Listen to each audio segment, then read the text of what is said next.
outlandish in-your-face stage presence, a strange sense of humor, and a hard-driving funk sound that crisscrossed a few musical boundaries earned Cameo countless comparisons to other popular funk bands in their early days. However, the band eventually wore off accusations of being derivative by transcending their influences and outlasting almost every single one of them. Throughout the 70s and 80s, the group remained up with the times and occasionally crept ahead of them, such that they became influences themselves upon younger generations of R&B and hip-hop acts. Cameo formed in New York City in 1974. The founder and longtime creative sparkplug of the group is Larry Blackman, who came from New York City's Harlem neighborhood and grew up near the famed Apollo Theater. Starting at age 4, he was taken to the Apollo by an aunt and uncle, and he kept going on his own. He saw, as he told the Washington Post, everyone from Otis Redding to King Curtis, Bill Cosby to Sam Cooke, Pigmeat Markham, Jackie Wilson, Flip Wilson, Marvin Gaye, even the Jackson 5 when they were babies. It gave me a real sense of history and the importance of keeping that tradition going. Taking a cue from the Ohio Players, Larry originally called his band the New York City Players. Another influence on Larry, one that showed up in the complex arrangements of many Cameo songs, was classical music. He studied at New York's Juilliard School. Working as a tailor by day and frequenting New York clubs at night, he was inspired by the Ohio Players and other horn-heavy funk bands of the early 1970s to create a group of his own. With a full horn section in action, the group numbered over a dozen players at its largest, with Larry, Tommy Jenkins, and Nathan Lieutenant forming the group's nucleus. After a few years of playing New York dance clubs, they were signed in 1976 to the Chocolate City label, a subsidiary of the larger urban independent label Casablanca. Their debut album, 1977's Cardiac Arrest, produced the modest R&B hit Rigor Mortis. The day Larry heard it on the radio while waiting on a customer at work, he put down his chalk, walked out, and never came back. At the time the band was recording their debut album, they were actually still called the New York City Players. But Larry got a call from the senior vice president of Casablanca to tell him that the name wouldn't work, since Polygram, which had just acquired Casablanca, had the Ohio Players. That's when the New York City Players became Cameo. In an attempt to keep the ball rolling, 1977 and 1978 saw the release of Cameo's second and third albums. Neither We All Know Who We Are nor Ugly Ego were as solid as the debut, but the group's singular characteristics were becoming increasingly evident. It's Serious from We All Know Who We Are narrowly missed the top 20 of the R&B chart, coming in at number 21, while Insane from Ugly Ego dipped just inside it, peaking at number 17. Between 1979 and 1982, the band had a series of top 10 R&B singles, and the albums Secret Omen, Cameosis, Feel Me, Knights of the Sound Table, and Alligator Woman all went gold, despite a lack of crossover success. I Just Wanna Be, featured on the Secret Omen album, would be Cameo's breakthrough hit. It reached number 3 on the R&B chart. Another cut from the same album, Sparkle, also became a top 10 R&B hit. In a 1979 interview with SoulMusic.com, Larry said, "The only thing that surprises me with Secret Omen is that so many people are only just waking up to the potential of what we can do.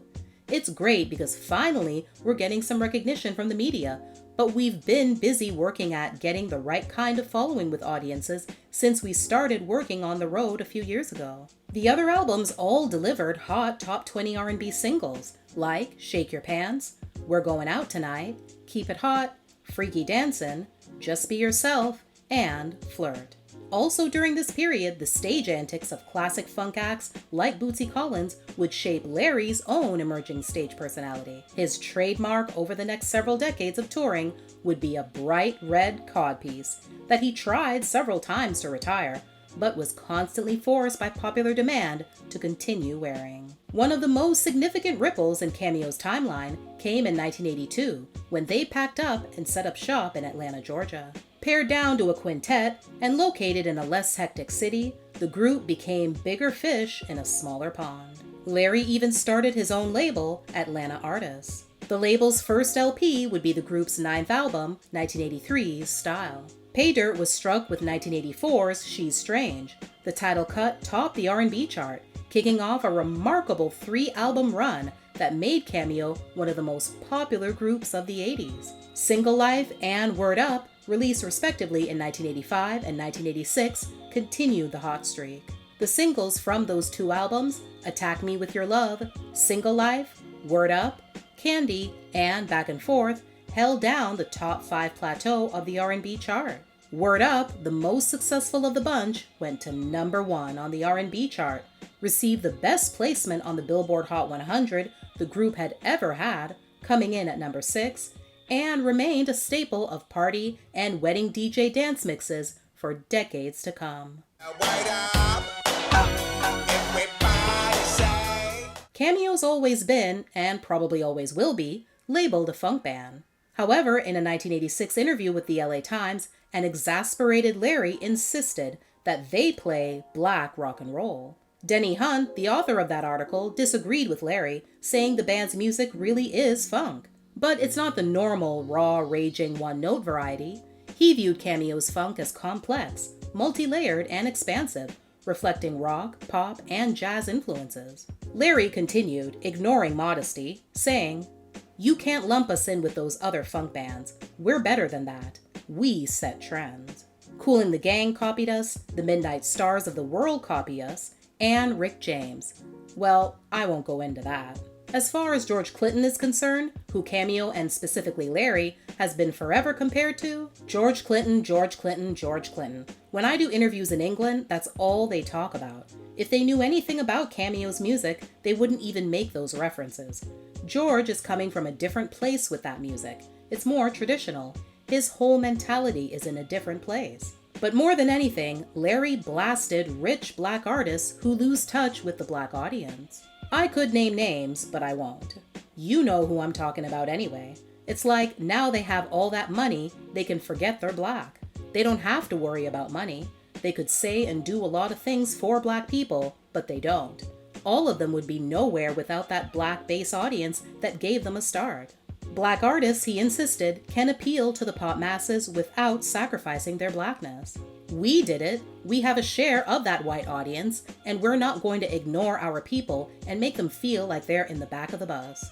As great of a run as the band had for the last 3 years, as the saying goes, what goes up must come down. And that's exactly what happened to Cameo. Despite the fact that 2 more singles, Skin I'm In and I Want It Now, scaled up to number 5 on the R&B chart, neither 1988's Machismo nor 1990's Real Men Wear Black performed well as albums. After 1992's Emotional Violence, the group's profile was lowered significantly, but they did tour sporadically to the delight of hardcore fans. Notably, Larry spent a few years of the 90s at Warner Brothers as the vice president of A&R. Cameo's last album in the decade, In the Face of Funk, dropped in 1994. It was then followed by a 6-year unofficial hiatus, with several compilation releases, until the next album, and last to date, Sexy Sweet Thing, in 2000. Throughout the 2000s, as the band seemed to be on another unofficial hiatus, several more compilation albums were released. While their legendary tracks like Word Up and Candy have been sampled and reimagined by many major artists over the years, the most prominent was in 2001, when a sample from Candy was used in the Mariah Carey single Loverboy. The song hit number 2 on the Hot 100 and the top spot on the R&B chart. Cameo finally resurfaced in the spring of 2016 when they began a year-long Las Vegas residency show at the Westgate Las Vegas Resort and Casino. And they've been going strong ever since. In 2018, 4 former members of Cameo filed a lawsuit against Larry, claiming he'd squirreled away about $100,000 in royalties that he promised to share. They also claim that since he started that 2016 Las Vegas residency under the Cameo moniker, apparently without permission, they deserved 80% of the profits from the performances and other appearances using the Cameo trademark. The following year, Larry fired back with a lawsuit of his own against the same 4 former members. He said he'd learned of his former bandmates performing under Cameo, or the original Cameo family, and had to contact venues in the past. Also, for the past few years, the defendants booked various shows using the Cameo name and had even used his photo in the advertisements. Larry insisted they never got permission to use the trademark, nor was he paid a dime from the profits they made.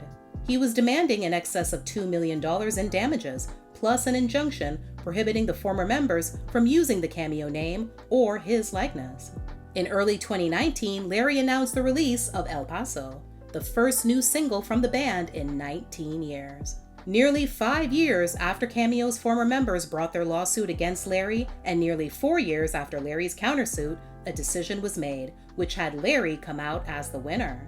It validated his claim that he is the sole owner of the Cameo trademark, and that no one else may use that mark for live performances or to market sound recordings without his permission. For now 5 straight decades, Cameo's continue to define the sound of funk. With over 30 million records sold worldwide, the band continues to influence generations with its groundbreaking hits, distinctive sound, and unforgettable live performances.